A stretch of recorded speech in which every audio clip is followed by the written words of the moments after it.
जय हिंद। भारत पूरा जोर शोर से अभी क्या कर रहा है कि अपना सैन्य ताकत को बहुत ही तेजी से डेवलप कर रहा है। ना सिर्फ अपने सैन्य ताकत को डेवलप कर रहा है बल्कि ये क्या कर रहा है कि अपने आत्मनिर्भर बनने के लिए अपने यहां से क्या कर रहा है कि अपना स्वदेशी विपन्स ये क्रिएट करने की ये सोच रहा है। और ये क्रिएट सोच सिर्फ नहीं रहा है क्रिएट करने की, ये कर भी रहा है। यहाँ भारत अभी सैन्य ताकत को काफी तेजी से अभी डेवलप कर रहा है। और सिर्फ ये सैन्य ताकत को डेवलप नहीं कर रहा है, अपने स्वदेशी विपन्स पर भी ये ध्यान दे रहा है। यहाँ पे सिर्फ अपने सैन्य ताकत को ना डेवलप करते हुए स्वदेशी विपन्स पर भी ये ध्यान दे रहा है। इसके साथ साथ क्या कर रहा है, अपने देश में ही विपन्स का निर्माण ये शुरू कर दिया है। भारत सैन्य ताकत के साथ साथ मेड इन इंडिया के जितने भी विपन्स हैं उन पर यह बहुत ही तेजी से ध्यान दिया है। भारत अपने मेड इन इंडिया को बढ़ावा देने के लिए 1.4 लाख करोड़ रुपए का प्रस्ताव लाया। इस प्रस्ताव के माध्यम से बहुत सारे प्रकार के क्या हथियार है जो भारत में बनाए जाएंगे और भारत के लिए ही रखे जाएंगे। हो सकता है भविष्य के लिए विदेशों को भी सप्लाई किया जाए, लेकिन फिलहाल ऐसा नोटिस है कि अभी तक ये भारत में ही रखा जाएगा।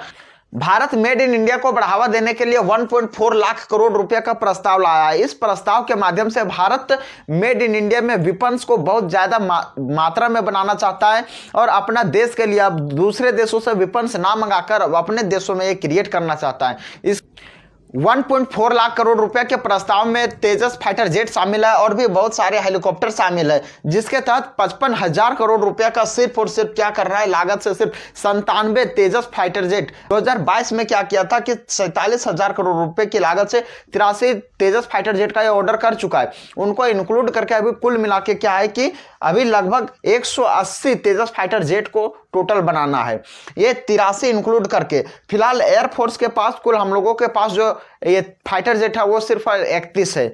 समझ सकते हैं हम लोग अभी अमेरिका से बहुत पीछे हैं। कुल मिला के हम लोगों के पास टूटा फूटा जो भी माने कि मतलब सेवा में निहित है, यानी कि कमजोर वाला भी शक्तिशाली वाला भी सारे मिला करके तो वही हम लोगों के पास कितना है वो बहुत ही कम है, लगभग 700 के आसपास है। और वही अमेरिका है जो अभी चल गया है 14,000 से पार जा चुका है। 14,000 के आसपास अभी अमेरिका के पास है और हम लोगों के पास 700 है। ये बहुत बड़ा डिफरेंस है। हम लोगों के पास अभी बहुत कम फाइटर जेट और हेलीकॉप्टर है, आवश्यकता से भी बहुत कम है। अभी हम लोगों को रक्षा के लिए कम से कम चाहिए, चीन व पाकिस्तान की रक्षा के लिए 42 स्क्वाड्रन की आवश्यकता होती है। एक स्क्वाड्रन में क्या होता है कि 12 से 24 तक का फाइटर जेट हो सकता है, यानी कभी 16 अरेंज करके रखा जाता है, कभी 18, कभी 20, जैसे गुट में जैसे जिस प्रकार से बांट के रखा जाता है कि मान लीजिए कि कहीं आज इस गांव से लड़ाई है तो उसमें से 3 गुट को भेज दिया गया, 3 नंबर वाले गुट में, तो उसमें हो सकता है बहुत सारे सैनिक हो सकता है, 2,000, 4,000, 5,000 इस तरह से। तो उसी प्रकार से स्क्वाड्रन को डिवाइड किया जाता है। हेलीकॉप्टर वगैरह को, लड़ाकू विमान वगैरह को क्या किया जाता है, स्क्वाड्रन में रखा जाता है सजाकर। स्क्वाड्रन में 12 से 24 फाइटर जेट रखे होते हैं। इंडिया को चीन व पाकिस्तान से रक्षा के लिए टोटल 42 स्क्वाड्रन की आवश्यकता पड़ती है, जो कि हम लोगों के पास अभी भी अवेलेबल नहीं है, यानी आवश्यकता से बहुत कम है। 83 तेजस फाइटर जेट की डिलीवरी 2024 से 28 के बीच होना है। समझ सकते हैं 4 साल में हम लोगों के पास 83 फाइटर जेट आएगा। 83 फाइटर जेट की डिलीवरी 2024 से 28 के बीच होना है। यानी हम लोग समझ सकते हैं कि 83 फाइटर जेट को जो डिलीवरी करना है उसमें हम लोग 4 साल लगा देते हैं। यही यदि अमेरिका को करना रहता तो अमेरिका 1 साल में कर देता। और चाइना तो कहना नहीं है, चाइना सुपर पावर है, उसको तो एकदम फोटोकॉपी करने में वो आगे। चाइना तो 6 महीना में इतना डिलीवरी करके रख देता, 80 से भी ज्यादा। अब यहाँ पे 40,000 करोड़ की लागत से अभी जो है युद्धपोत का एक विमान बन रहा है, वह IAC पोत है। उसमें से क्या होता है कि यहाँ पे आप लोग देख सकते हैं युद्धपोत का विमान किस प्रकार से होता है।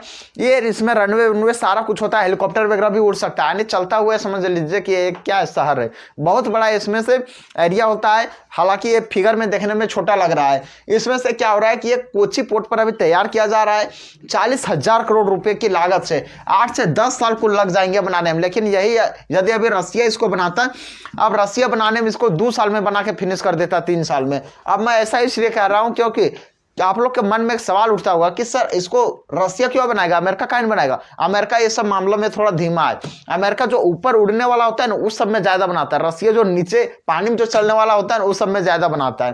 तो अमेरिका क्या करता है वो हेलीकॉप्टर वगैरह बनाने में वो सब ज्यादा आगे, लेकिन ये जो है रसिया जो है ये क्या करता है, जहाज बनाएगा, युद्धपोत बनाएगा, ये सब बहुत ज्यादा बनाएगा रसिया। तो IAC पोत जो है वह कोची शिपयार्ड में बन रहा है। 8 से 10 साल की समय लगनी है इसमें कुल बनाने में। INS विक्रांत 20,000 करोड़ रुपए की लागत से बना था, जो हम INS विक्रांत 20,000 करोड़ रुपए की लागत से बन रही है। समझ सकते हैं इसका आधा। और अभी हम लोगों के पास IAC पोत जो बन रहा है वो 40,000 करोड़ रुपए की लागत से बन रहा है और 2022 में जो चालू हो गया। हालांकि अभी इसे क्या हुआ है, पूर्ण रूप से इसे सेना को नहीं सौंप दिया गया क्योंकि इसका भी टेस्टिंग बाकी है। अब इसको टेस्टिंग के लिए भेज दिया गया, 2024 में इसको पूर्ण रूप से टेस्ट करके इसे सेना को सौंप दिया जाएगा। आईएनएस विक्रांत से पहले हम लोगों के पास रूस का था, वो था आईएनएस विक्रमादित्य। ये रूस का नहीं था, ये था यूक्रेन का। पहले सोवियत संघ हुआ करता था 1991 से पहले। तो 1991 में क्या हुआ कि ये जब टूट गया तो उस समय अब ये यूक्रेन बन गया। हालांकि ये पहले यूक्रेन बहुत ज्यादा जहाज बनाता था, छोटा अभी ये बनाने भूल गया, अभी दूसरा देश से खुद सहयोग मांग रहा है। हुआ हाल यही कि ये अपने आप में खूब जहाज बनाता। यूक्रेन का पहले क्या था, पहले खूब जहाज बनाता था, बाद में छोड़ दिया बनाने, बर्बाद हो गया युद्ध के समय में। अभी क्या है, अभी दूसरे देशों से भीख मांगता हुआ फिर रहा है। अभी यूक्रेन ने 1957 ईस्वी में इसे ब्रिटेन से खरीदा। ब्रिटेन से खरीदने के पश्चात क्या हुआ, 1961 ईस्वी में इसको बनाकर रेडी कर दिया एकदम युद्धपोत। और 1961 ईस्वी में से युद्धपोत जब बना दिया तो 1957 तक, ये 1961 से 1957 तक भारतीय सेना में ये निहित रहा और 1957 में रिटायर हो गया। उसके बाद से आईएनएस विक्रांत बन रहा है और आईएनएस विक्रांत अभी चालू है। हर कोई बात नहीं, जब आएगा उस समय देखा जाएगा, उसमें ठोक देगा बिना टेस्टिंग कर ले। खैर कोई बात नहीं, टेस्टिंग भी पूर्ण हो रही है। 2024 के बाद से क्या होगा कि पूर्ण रूप से सेना को सौंप दिया जाएगा। वर्तमान समय में क्या है कि यूक्रेन का हाल हम लोगों के पास नहीं करना है। यूक्रेन पहले खूब बनाता था, क्या हुआ, छोटा छोड़ दिया बनाने, भूल गया। सारा इंजीनियर सारा क्या हुआ, सब मर गया, सारा चीज भूल गया। उसके पश्चात अभी क्या हो, रोना धोना इसका चालू है। इसी तरह 200 न्यूक्लियर बम रखा था, परमाणु बम, वो भी क्या किया, रूस को जाके सौंप दिया। समझ सकते हैं क्या हालत है। खैर इतना भी हम लोग को बुड़बक नहीं बनना है। आप लोग को क्या लगता है कि भारतीय सरकार को सैन्य ताकत पर किस प्रकार से ध्यान देना चाहिए? कृपया अपनी राय कमेंट में जरूर लिखना।